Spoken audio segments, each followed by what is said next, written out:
Hey guys, this is Equinox. This is going to be an updated tank standings video. I'm going to do a little bit more in depth. I'm going to have a little notepad up for you guys so you can see what I'm talking about. And yeah, so this is going to be the M plus tank breakdown, damage, utility, and tankiness rated from D to S tier, being S being the best. So we'll start off with Protection Warrior. Protection Warrior is about A minus to A tier. It just depends on the player and how good you are at min-maxing your damage, but solid damage, not the best in the game, not bad by any means, very strong. They pretty much don't have a weakness in damage. I think it's not like as high as other classes, but it's very good. Tankiness S plus, like you see, more or less unkillable. There's pretty much no situation where they should die, unless you're just not playing very well. War is by far the tankiest class right now, bar none. They are extremely tanky. They don't really have many weaknesses, if any at all. So yeah, super good. Pretty much nothing else to say about the tankiness. They're just insanely tanky. Utility, I put it at A. Intervene is very situational. Rally is pretty good. They have a very short AoE stun, so that's not very it's not extremely useful because it's not like a very long CC, but that's okay. Single target stun, and they have a long-ish CD AoE kick. So they have like okay utility, they have one party utility. They have a tiny AoE stun, a good single target stun. I like Stormbolt, and then an AoE kick. So it's okay. It's not bad. It's not amazing. It's just solid, very solid kit. I would rate Prot Warrior as the #1 tank. So we're gonna throw an overall ranking on that.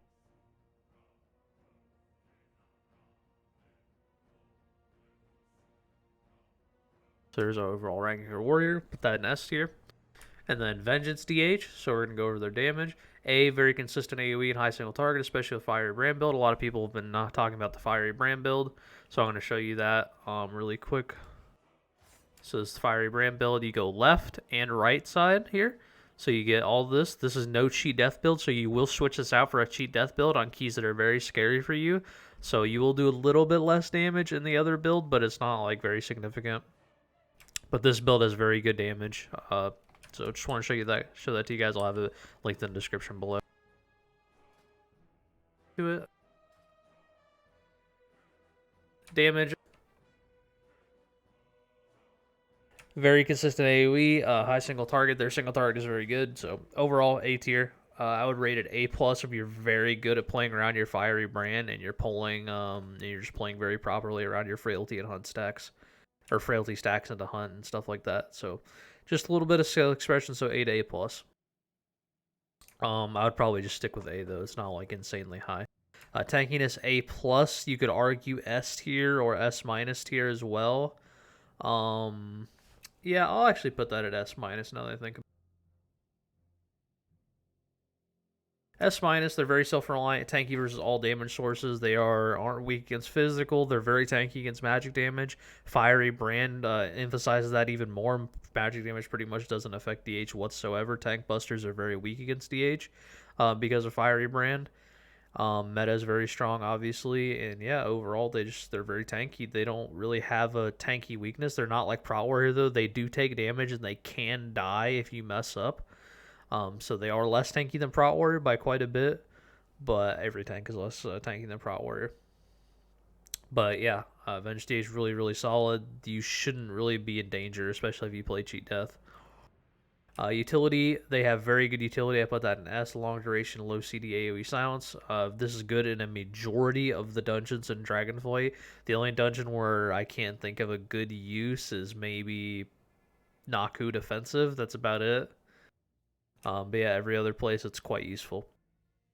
Non-combat CC, what I mean by non-combat CC is you can CC a mob and walk past it. As far as I know, there's only 2 in the entire game, that being Sap and Imprison. I'm pretty sure those are the only 2 in the entire game that allow you to do that. And then they have an AoE stun, Chaos Nova, and they have a purge. They can have 2 purges if you're Belf, so that's always really nice. Warriors can also get that, so I'm not going to count that. But they do have a purge if you want to spec into it. Overall rating, I'm going to rate them S as well.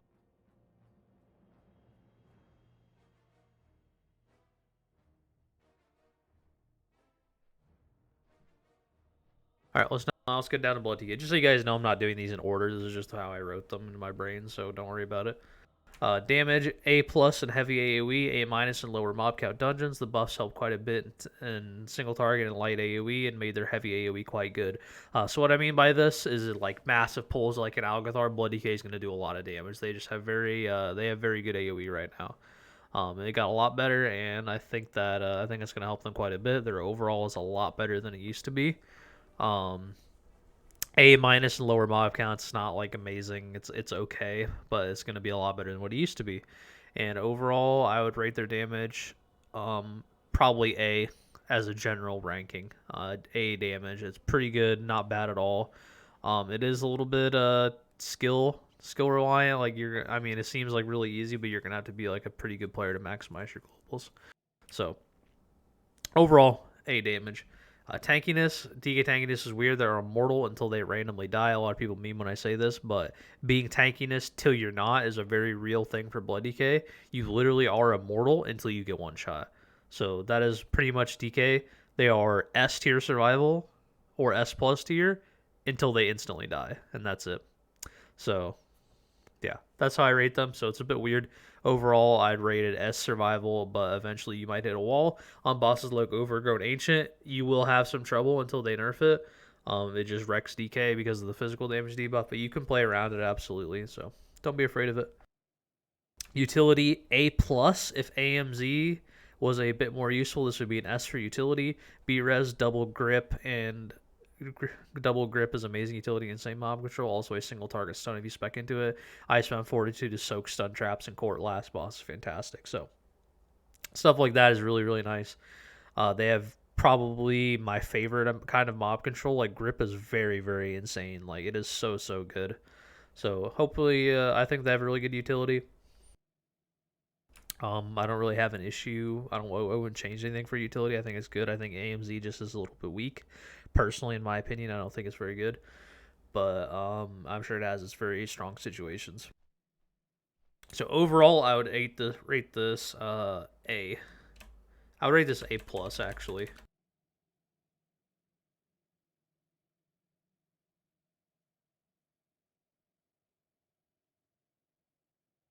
So we're gonna rate them A plus until they hit their survival wall. So very, very good tank, very strong until they hit the wall where they cannot live anymore, which we do not know when that will be. All right, next up, Guardian. These guys got the 50% aura buff recently, so they have a very strong chance. So damage A plus on heavy AoE, A single target, and light cleave is like A minus, not as strong as other tanks, but overall in a great spot. So what I mean by that is on AoE they have very strong AoE. It's not as strong as like Brew. I'd probably rate it S tier on heavy AoE. Let me change. I was thinking about it.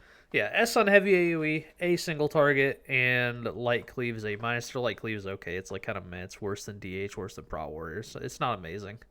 But they have very strong AoE, very good single target. And yeah, overall pretty good.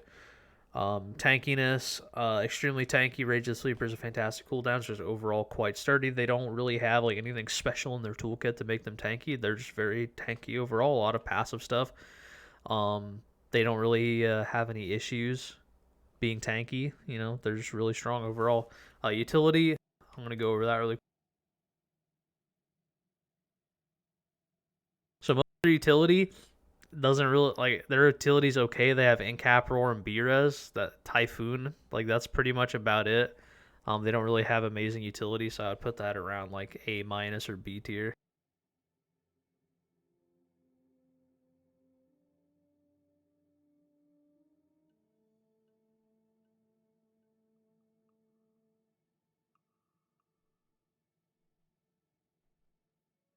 B tier utility, I think their utility's not very good personally. B-Res is really nice, but that's about it. Incap Roar is meh. You'd rather have an AoE stun most of the time, unless you're running a heavy AoE stun comp. So overall, I would rate these the same tier as Blood DK, A plus.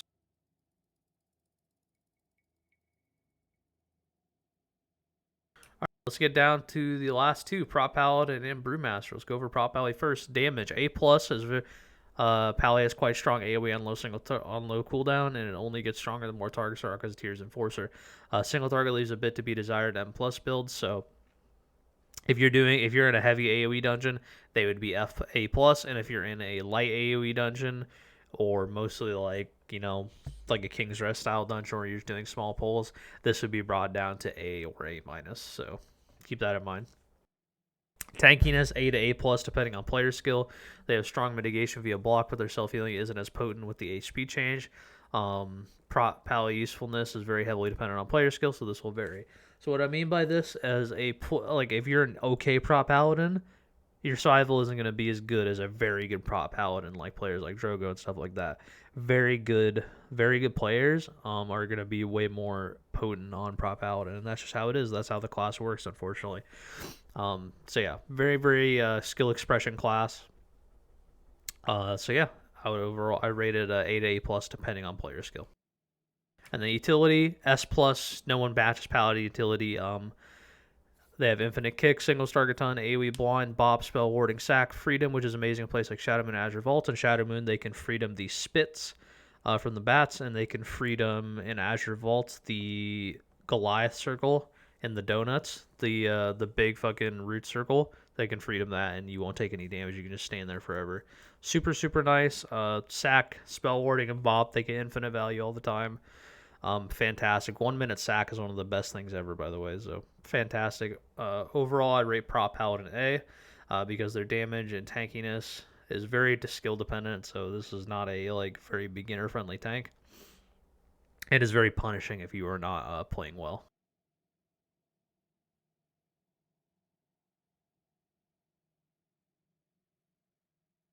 All right, let's get into my favorite class. Brewmaster, damage S plus. No one really comes close to the AoE, and they have very strong single target as well. This is pretty much their biggest strength at the moment. Literally nobody comes close to their damage. It is absolutely disgusting how much damage they do. Resonant Fists is most of our damage in high AoE dungeons like Alcathar, but in lower AoE dungeons, Charred Passions is most of our damage, or our top damage.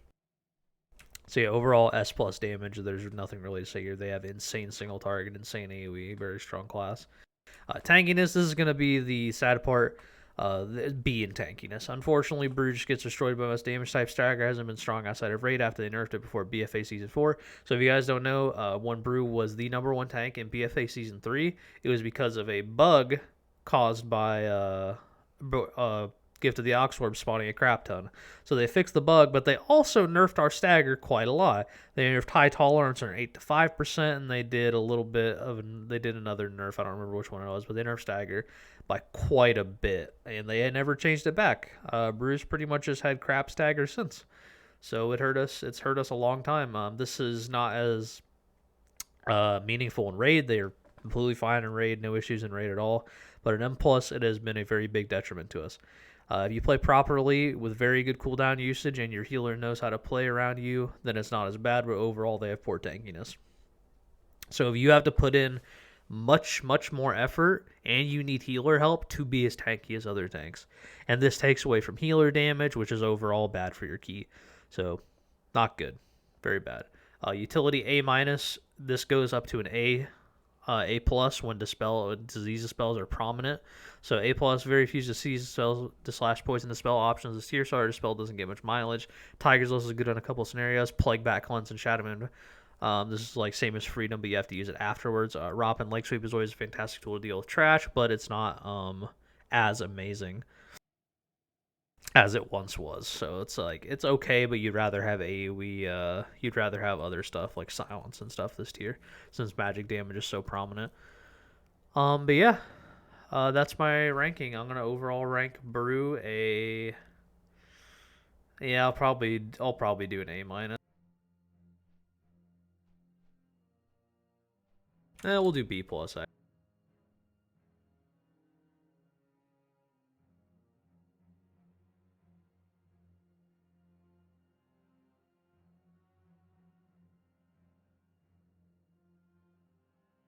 right, so overall B plus. I actually ended up ranking them in order, but that's how it goes. So Prot Warrior overall S, Vintage DH overall S. I think these are guys are on the same tier. Prot Warrior takes the cake in my opinion. I think they're the tankiest tank, but I think DH is just as good and might be better depending on meta. We'll see. Bloody K and Bear are in the same tier together. I think they're very strong. I have no issue with these two tanks. I think they're quite good right now. Prop Paladin, very skill dependent. This could be an A plus if you're a very, very strong player. So this is just dependent, but I put it at A because skill varies quite a bit. And then Brew, we're gonna put it a B plus. If they buff their tankiness, this will go up to an A to A plus, depending on how much of a tankiness buff they get. If they get a large tankiness buff, they might even be S tier because of how absolutely disgusting their damage is. So this is just to put it in perspective how bad their tankiness is. Them being buffed significantly tankiness wise would put them as the best tank. So that's how bad our tankiness wise is. Damage is extremely strong though. This is absolutely disgusting damage wise. So yeah, I hope you guys learned something. I hope you guys understand my breakdown. This isn't really a tier list. This is just my overall ranking of the tanks. Yeah, I think this is pretty fair. This is just rating their strength overall. I don't think this is very inaccurate. But I hope you guys have a discussion below. I'll link the DH build below. And have a wonderful day. Peace, like, subscribe.